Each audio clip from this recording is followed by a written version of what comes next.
जोधरों आप क्या समझते हैं, इसको हम बताने वाले हैं बच्चों। आज का क्लास बहुत ही वीवीआई होगा।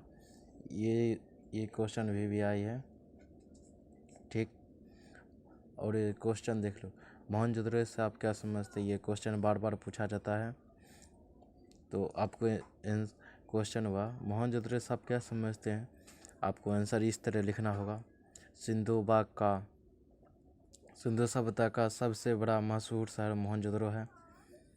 इसके खोज रखालदास बनर्जी ने किया था। इसका खोज किया था रखालदास बनर्जी ने। मोहनजोदड़ो का अर्थ मित्रों का टीला कहा जाता है। मोहनजोदड़ो का अर्थ जो होता है मित्रों का टीला भी होता है। मोहनजोदड़ो को सिंध का बाग भी कहा जाता है। बच्चों सब ध्यान रखेगा, मोहनजोदड़ो को ऑब्जेक्टिव ये सब पूछता है। मोहनजोदड़ो को क्या कहा जाता है, सिंध का बाग भी कहा जाता है, ठीक। यहाँ की भूमि बहुत ही उपजाऊ थी, ये भी क्वेश्चन हो गया। यहाँ की भूमि बहुत ही उपजाऊ थी। ये जो हम दे रहे हैं ऐसे ऐसे करके आप समझने के लिए दे रहे हैं। मोहनजोदड़ो को हड़प्पा का राजधानी के नाम से भी जाना जाता है। मोहनजोदड़ो को हड़प्पा की राजधानी के नाम से भी जाना जाता है, ठीक। मोहनजोदड़ो को हड़प्पा सभ्यता का सबसे बड़ा नगर है। मोहनजोदड़ो जो है सबसे बड़ा नगर है हड़प्पा सभ्यता का। उसके दूसरा क्वेश्चन है, हड़प्पा सभ्यता से सड़क अवस्था पर प्रकाश डाले। हड़प्पा सभ्यता का सड़क अवस्था कैसा था, आपसे ये क्वेश्चन पूछ देगा। ये 5 नंबर का आएगा, ठीक है। वीवीआई कर लेते हैं, 5 नंबर का होता है। हड़प्पा सभ्यता का सड़क अवस्था बहुत ही उत्तम था। हड़प्पा सभ्यता का सड़क बहुत ही उत्तम था, बहुत अच्छे से अच्छे बने थे। वहाँ के ईट पक्की ईंटों से बनी हुई थी।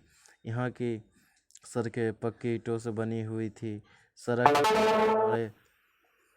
सड़क के दोनों किनारे नाले बने हुए थे,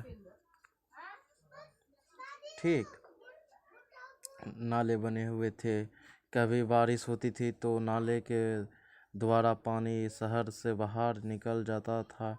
सड़क के दोनों किनारे पर चबूतरे बने हुए थे। सड़क के दोनों किनारे पर चबूतरे बने हुए थे, ठीक।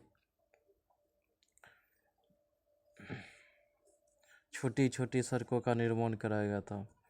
एक सड़क दूसरे सड़क को 90 डिग्री पर काटती थी। एक सड़क दूसरे सड़क को कितने डिग्री पर काटती थी, तो 90 डिग्री पर काटती थी। कितने, 90 डिग्री पर, ठीक। एक सड़क दूसरे सड़क को, ठीक। इस प्रकार हम कह सकते हैं कि वहाँ लिखना, इस प्रकार हम कह सकते हैं कि सड़क अवस्था बहुत ही उत्तम थी। इस प्रकार हम कह सकते थे कि सड़क अवस्था बहुत ही उत्तम था, ठीक। और आज हम तीसरा ही क्वेश्चन करने वाले हैं। इतिहास के लेखक में अभिलेख का क्या महत्व रहा। इतिहास के लेखक में अभिलेख का महत्व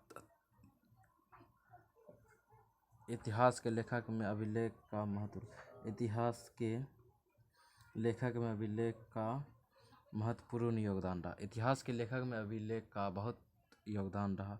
प्राचीन काल में राजाओं के समय जो घटनाएं घटती थी, राजा उन्हें अभिलेख में लिखा करते थे।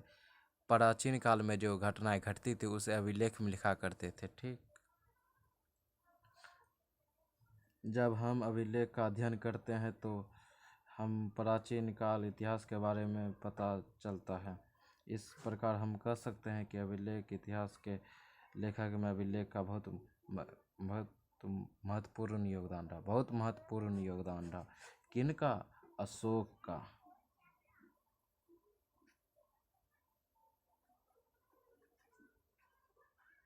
अशोक का बहुत महत्वपूर्ण रहा। तो आपको समझने में कोई दिक्कत नहीं हुई। ये सब क्वेश्चन पूछे जाते हैं बार बार, इसीलिए ईंट तथा अस्थियों से ली गई हड़प्पा सभ्यता का ये क्वेश्चन था। और एगो दूसरा था अभिलेख का। ये 5 नंबर का पूछा जाता है भाई, 5 नंबर का बच्चों से। ये भी 5 नंबर का, ये 2 नंबर में पूछा गया था, 2 नंबर में पूछा था अभी इस साल जो एग्ज़ाम हुआ था, ठीक। तो मोहनजोदड़ो का खोज कब किया गया था। देखो, मोहनजोदड़ो का खोज जो हुआ था, ये हुआ था 1922 ईस्वी में। कब हुआ था, 1922 ईस्वी में। और हड़प्पा सभ्यता का खोज कब हुआ था, 1921 ईस्वी में। कब हुआ था, 1921 ईस्वी में। ठीक, तो बाय बाय। आप सबको ये क्लास अच्छा लगा होगा।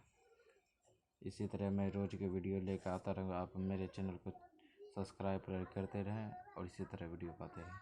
Okay bye.